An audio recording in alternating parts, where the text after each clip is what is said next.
Ici, on vient d'entrer dans le deuxième complexe, qui utilisait les termes avec le complexe de Sérapis.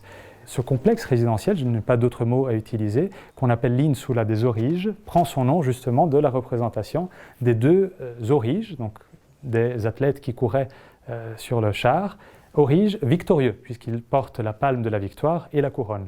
On a ici deux équipes des quatre factions du cirque qui s'affrontaient. On a les verts et les bleus, dont on connaît aussi les vicissitudes et peut-être on connaît également les sièges, donc les lieux où les auriges avaient leur résidence et se reposaient entre les courses. Et les bleus qui sont ici, l'hypothèse qui n'est peut-être pas encore avérée, c'est que le siège de la faction des bleus se trouverait sous le palais Farnèse, donc siège de l'ambassade de France et de l'école française de Rome.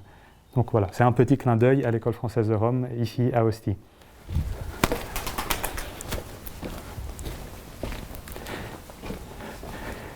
C'est vrai qu'à Ostie, on a plusieurs étages qui se conservent, donc on peut très bien apprécier au-dessus de ma tête 3 sur les 4 étages que devait avoir cet édifice, avec l'espace de circulation et les cages d'escalier internes, cette fois-ci, qui permettaient de monter aux étages.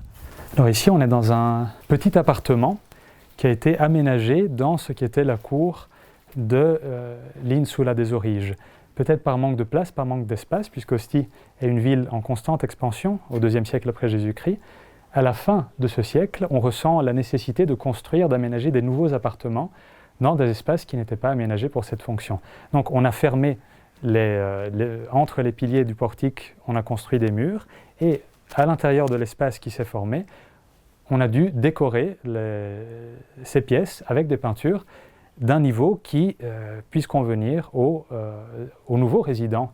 Et on peut le voir, disons les peintures ont un peu souffert, mais on peut encore distinguer la qualité qui caractérise ces peintures. Ici, déjà, on peut voir que nous avons 2 états de décors différents.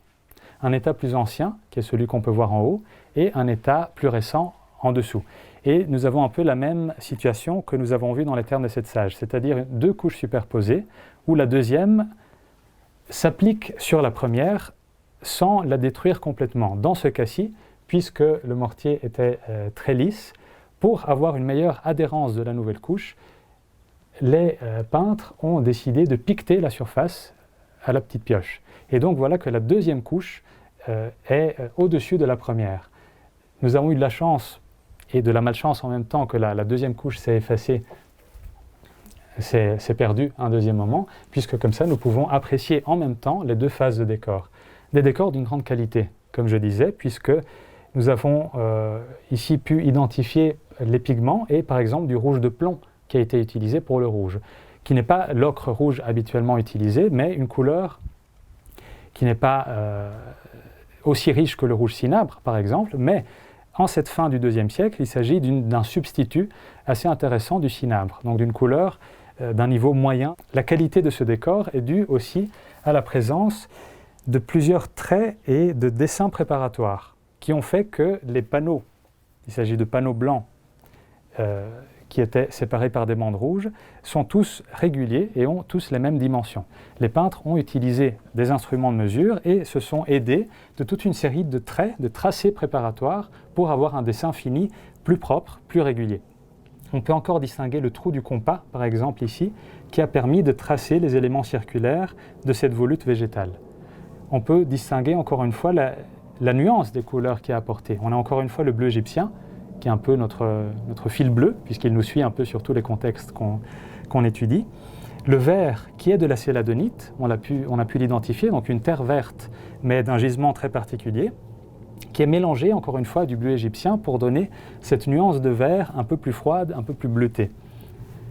Et l'élément ici qui a été aussi intéressant est cette bordure, qui n'est pratiquement plus visible aujourd'hui, mais grâce à la photographie multispectrale, on peut faire ressortir les couleurs. Donc je peux vous montrer le résultat finalement de ce type d'analyse qui permet de faire ressortir les couleurs là où elles se sont effacées. On devine simplement une petite bordure mais qui est complètement effacée, et bien grâce à nos filtres photographiques et à certains logiciels qui permettent de modifier également le contraste et les couleurs sur l'image.